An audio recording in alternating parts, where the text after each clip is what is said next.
जब राज्यपाल ने कहा द्विजवर, मेरा एक प्रश्न यह भी है कि अहंकार से कार्तिकेय की उत्पत्ति कैसे हुई? महापते, आप मेरे संदेह को दूर करने की कृपा कीजिए।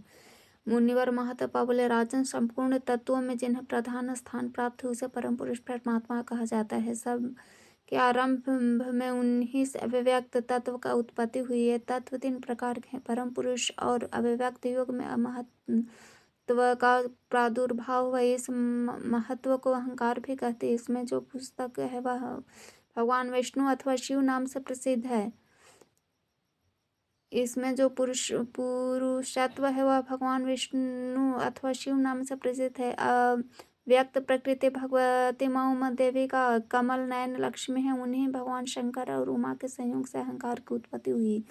वही सेनापति कार्तिकेय है। महामते राजन, मैं अब उन कार्तिकेय की उत्पत्ति का प्रसंग कहता हूँ, तुम उसे सुनो। सर्वप्रथम एकमात्र भगवान नारायण ही विराजमान थे। फिर उनसे ब्रह्मा जी की उत्पत्ति हुई। तत्पश्चात स्वयंभू मनु तथा मरीचि सूर्य आदि प्रकट हुए। फिर इन देवताओं, दानवों, गंधर्वों, मनुष्यों, पशुओं और पक्षियों की सृष्टि हुई। यहाँ संपूर्ण प्राणियों की सृष्टि कही गई है। सृष्टि का विस्तार हो जाने पर देवताओं और दानवों में एक दूसरे को परास्त करने की इच्छा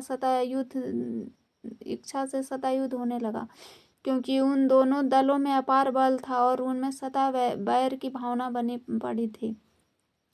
दैत्यों के सेनाध्यक्ष बलवान थे, जिन्हें युद्ध में कोई हरा नहीं सकता था। उनके नाम से इस प्रकार हैं: हिरण्यकश्यप, हिरण्याक्ष, महासुर, विप्रचिति, विचित्र, भीमाक्ष और क्रोक्ष। इन सब वीरों के बल की सीमा न थी। उस घोर संग्राम के अवसर पर देवसेना में उपस्थित देवता दानवों के तीक्ष्ण बाणों से प्रतिदिन हार रहे थे।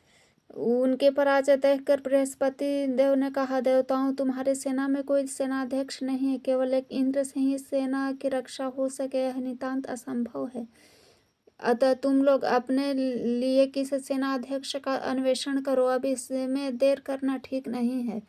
बृहस्पति जी के ऐसा कहने पर देवता ब्रह्मा जी के पास गए। उन्होंने व्याकुल होकर उनसे कहा, भगवान, हमें आप कोई सेनाध्यक्ष देने की कृपा करें। इस पर ब्रह्मा जी ने ध्यान लगाकर देखा, इन देवताओं के लिए मुझे क्या करना चाहिए। इतने में उनका ध्यान भगवान शंकर की ओर गया और फिर सभी देवता, गंधर्व, ऋषि, सिद्ध एवं उच्चारण ब्रह्मा जी को आगे करके कैलाश पर्वत को चले।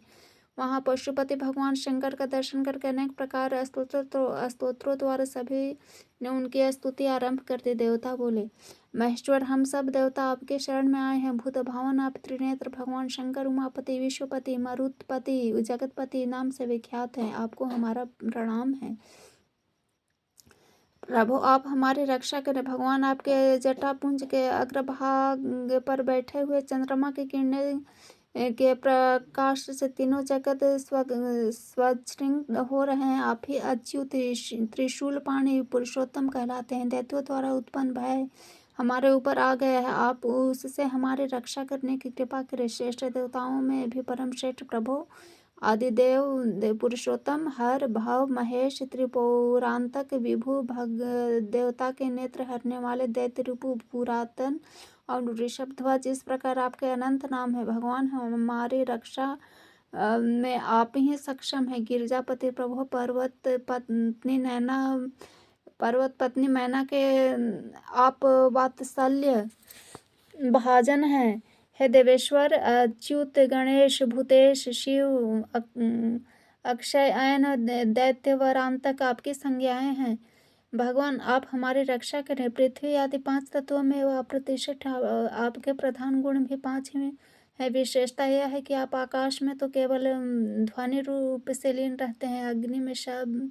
अग्नि में शब्द एवं रूप, इन दोनों गुणों से, आयु में 3 रूपों से, जल में शब्द, स्पर्श, रूप, रस, इन 4 गुणों रूपों से, और पृथ्वी में गंध सहित 5 रूपों से विराजते हैं। भगवान, अग्नि आपका स्वरूप है। वृक्ष, पत्थर और तिल आदि में आप सार रूप से स्थित हैं। भगवान, आप महान शक्तिशाली पुरुष हैं। इस समय दैत्यों द्वारा हमें अत्यंत दुख भोगना पड़ रहा है, अतः आप हमारी रक्षा करें। त्रिलोचन, जिस समय यह सारे विश्व सृष्टि शून्य था तथा ये सूर्य चंद्रमा इंद्र आदि भी नहीं थे। उस समय त्रिनेत्र सभी प्रमाणों से परे समस्त बाधाओं से वर्जित केवल आप ही की सत्ता विराजित थे। भगवान आप कपाल की माला पहनते हैं, द्वितीया के चंद्रमा आपके मस्तक की शोभा बढ़ाते हैं, श्मशान भूमि में आप निवास करते हैं, भस्म से आपकी अनुपम शोभा होती है, आप शेषनाग का यज्ञोपवीत पहनते हैं। देवेश्वर मृत्युंजय आप अपनी तीव्र बुद्धि के सहारे हमारी रक्षा करें। भगवान आप पुरुष हैं और गिरजापति अर्थ देह रूपी आपकी शक्ति है। आप में यह जगत स्थित है। अमानीय आदि अग्नियों ने आपके तीनों नेत्रों में स्थान पाया है। समस्त सागर तथा पर्वतों से मिलकर समुद्र तक जाने वाली नदियाँ आपकी जटाएं हैं। आप विशुद्ध ज्ञान घन है, जिनकी दृष्टि दूषित है वही उसे भौतिक रूप से देखते हैं। जगत की उत्पत्ति करता भगवान नारायण तथा चार मुखों से शोभा पाने वाले ब्रह्मा भी आप ही हैं। सत्व आदि तीनों गुणों में अहवनीय अवसाध्य आदि तीनों में अग्नि तथा कृत त्रेता आदि युगों के भेद से आप त्रिमूर्ति बन गए हैं। प्रभु ये प्रधान देवता आपकी सहायता चाहते हैं, आपको अपना तोषक एवं रक्षक कहते हैं, क्योंकि रुद्र विश्व का भरण पोषण करना आपका स्वभाव है। अतः भस्म को भूषण रूप में धारण करने वाले प्रभु आप हमारी रक्षा करें। मुनिवर महातपा कहते हैं, राजन देवताओं की इस प्रकार स्तुति करने पर पशुपति भगवान शंकर स्थिर होकर बोले, देवताओं आपका क्या कार्य है, शीघ्र बताएं। देवतागण बोले, देवेश दानवों के वध करने के लिए आप हमें एक सेनापति प्रदान करने की कृपा कीजिए। ब्रह्मा जी की अध्यक्षता में रहने वाले हम सभी देवताओं का इस समय इसी में कल्याण है। भगवान रुद्र ने कहा, देवतागण आप लोग स्वस्थ एवं निश्चिंत हो जाए, अभी थोड़ी देर में आप लोगों को सेनापति देता हूँ।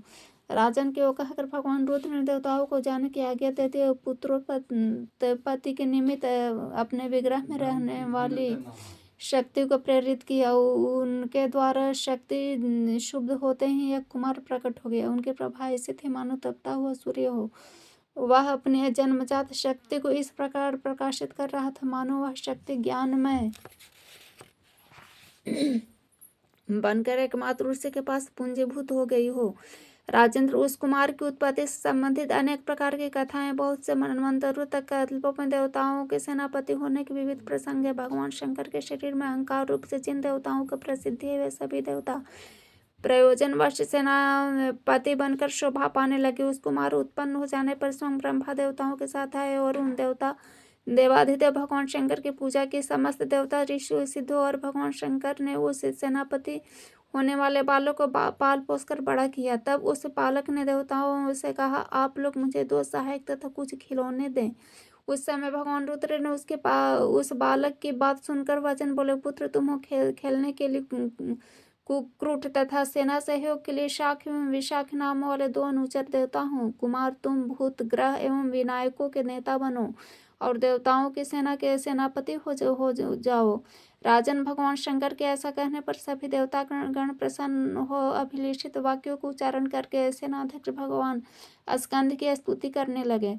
देवतागण बोले, प्रभु आप भगवान शंकर के सुपुत्र हैं, आप हमारे सेनाध्यक्ष स्वीकार करने की कृपा करें। आप षड्मुख स्कंद विश्व ध्वज पावकी शत्रुओं को कल्पित करने वाले कुमार नरेश बाल ग्रहानुग शत्रुओं को परास्त करने वाला क्रौंच विंध्यवंशक कृतिकानंदन शिव कुमार भूतों तथा ग्रहों के स्वामी अग्नि नंदन तथा भूत भावन भगवान शंकर की संतान है त्रिलोचन, आपको हमारा नमस्कार है।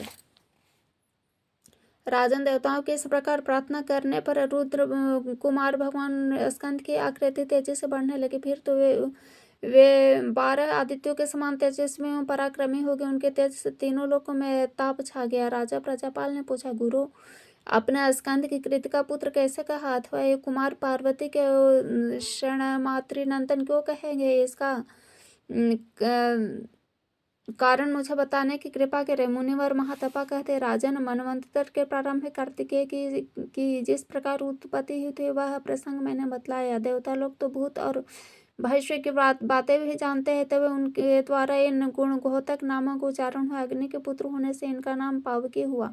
यद्यपि इनकी माता गौरा हैं, किंतु जन्म कृतिका आदि 6 माताओं ने उन्हें दुग्धपान कराकर पाला था, अतः वे कार्तिकेय कहलाए। महाराज, तुम्हें प्रश्न इस प्रकार समाधान हो गया। आत्मविद्या रूपी अमृत का यह विषय अत्यंत गुह्य है। भगवान शंकर के अहंकार का यह मूर्त रूप संपूर्ण पापों का प्रशमन करने वाले स्वयं भगवान शंकर ही स्कंद रूप में प्रकट हुए थे।